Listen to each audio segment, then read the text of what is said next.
Yo, what's going on, you guys? It's your boy Shermaine, aka Terry McGinnis, coming at y'all with some Star Crusade CCG today. And in this video, I wanted to discuss the new mechanic that was introduced yesterday called Energize. Now, the funny thing is I remember I was updating the game, and I thought, oh my god, I see new mechanic Energize, and I thought, oh my god, the meta's gonna shift. I have to adjust to that. I'm trying to adjust to this one. I'm trying to even learn what the meta is right now. A snapshot of some kind, through all the games that I've been playing. Turns out it's not meta shifting, but it definitely makes some cards a lot better. There is actually a justification to run certain cards in your decks. Now, the great thing about Energize is not only is it just a new mechanic for the game as a whole, it puts, more emphasis on resource management. How are you going to spend your energy? Are you going to use it via a module, or now are you going to use it to get enhanced card effects from the cards that obviously take advantage of take advantage of Energize. They make the cards significantly better in some cases. So that's just in general, but what's really nice is for newer players like myself, it gives us a way to utilize energy. For the most part, I know Brian and we don't have very many modules at all. We have, the standard commander module, and we have the deploy a 1/1 guy with the +1 firepower. And that's pretty much it. We were on the receiving end of, wow, look at all these amazing powers that, the opponent can actually utilize the energy. Most of the time it was just, some meter that was building, and it had no function for us because we didn't actually have a way, we didn't have a means to use it because we didn't have those abilities, obviously. Now, we actually have that resource available to use. And for newer players, it gives us another utility. It gives us another tool on our tool belt. Obviously, for people that have those modules and already had access to energy costing abilities, now it re-emphasizes how are you going to spend your energy. It re-emphasizes meter energy management. Are you going to use this really nice effect that you have that costs, maybe 7 or 9? Or are you going to spend, 4 energy or 5 energy to get a screen on one of your minions or something like that?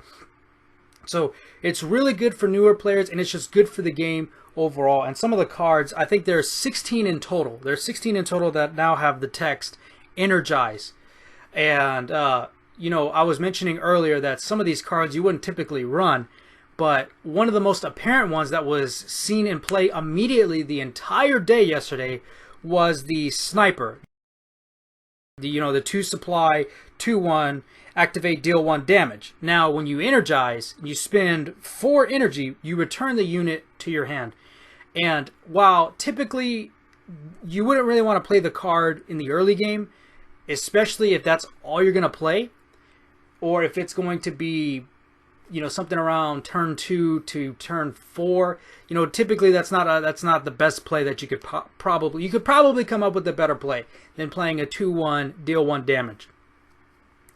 Now, if we were to take the text of Energize off completely, it's just not a good card. It's just not a good card at all, really.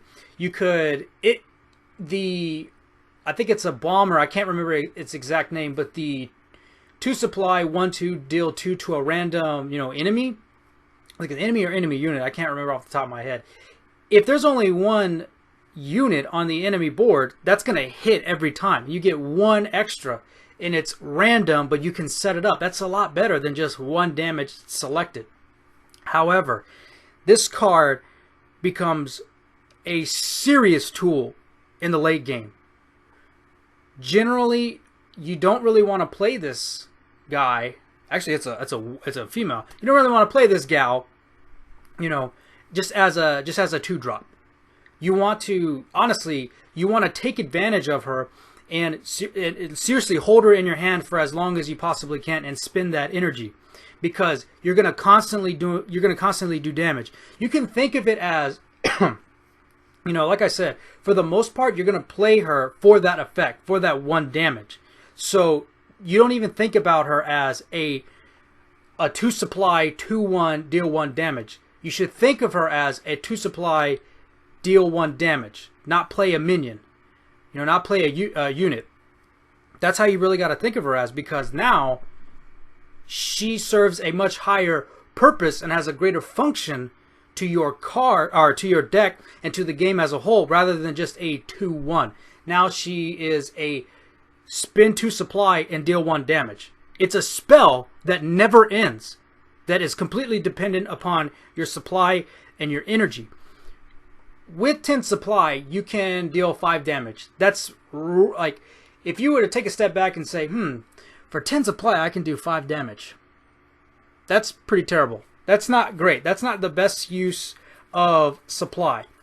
But in the late game, when you have this card readily available at any time, at any point, you can easily deal 2 damage and kill off something.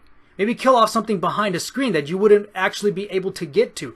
There it has its utility. There it has its function. That's where it's going to shine the best, is in the late game, not in the early game.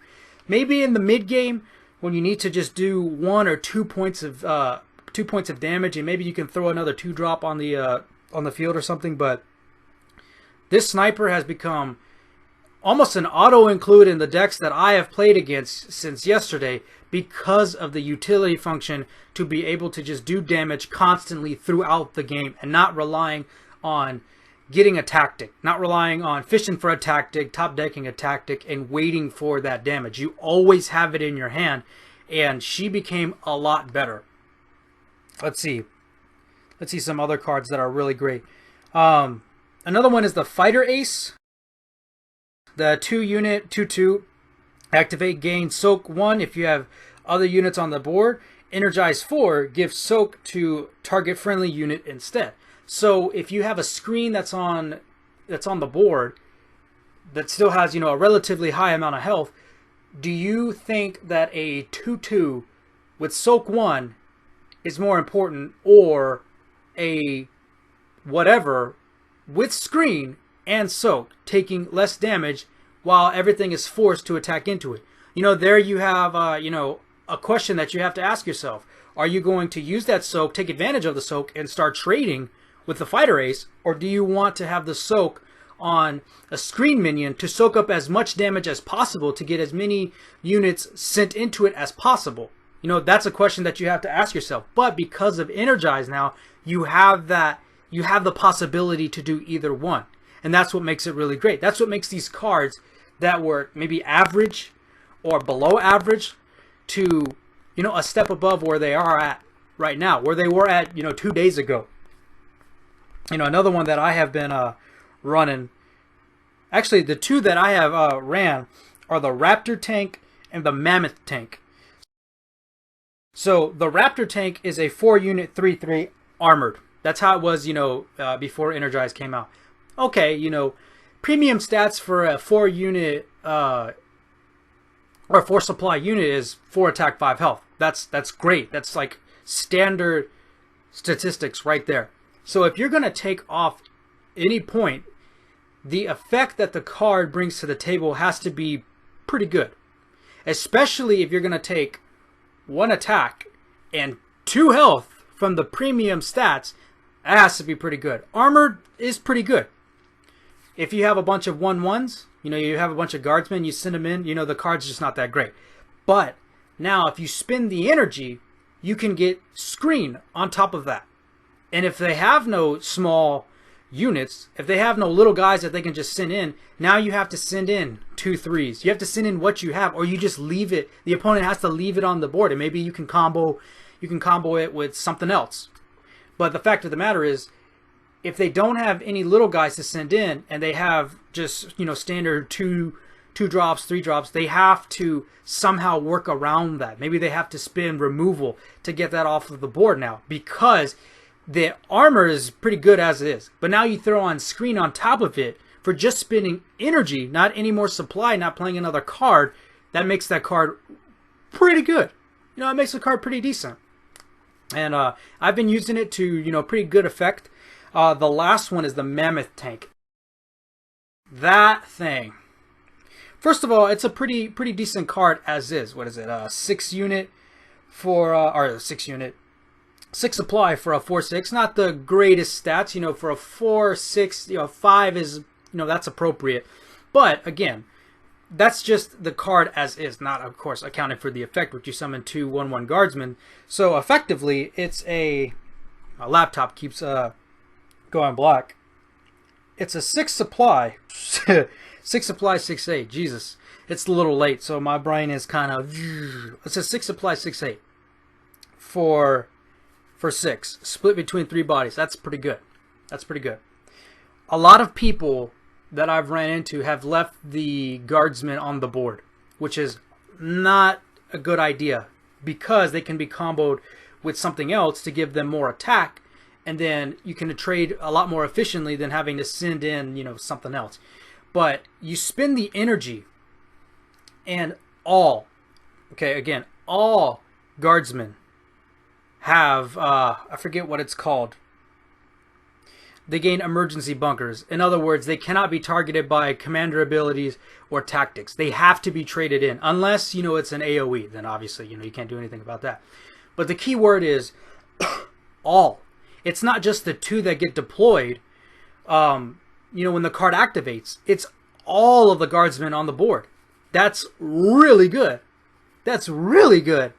If you have 3 or possibly 4, if you have 2 guardsmen on the board beforehand, you know, prior, then you play this, spin the energy. Now you have 4 guardsmen that cannot be pinged off by, you know, something. They cannot be pinged off. They cannot be directly targeted by commander abilities or tactics. They have to be traded into, again, unless it's AoE. That's pretty good. That's pretty good. And again, what makes it really great is it's all. It's not just the ones that you have on the board. That's what makes it really good. The only thing is you have to keep in mind, because you play that now, you yourself cannot target them to combo with another tactic. You have to use something you know, that's created by a card effect. But it still makes the card, it actually makes the card even better than it already was, and it's already pretty good. So that's pretty much it. There's about 16 cards, if I'm not mistaken, that have Energize. And, you know, those are the 4 that I think, that I have been using at least, that have been working out pretty well. And it definitely takes them a step above where they were, especially for something like the sniper. So, yeah, I mean, that's pretty much it. You know, a quick discussion, quick, I guess, you know, 12 minutes on Energize. I think it's great for the game. It's going to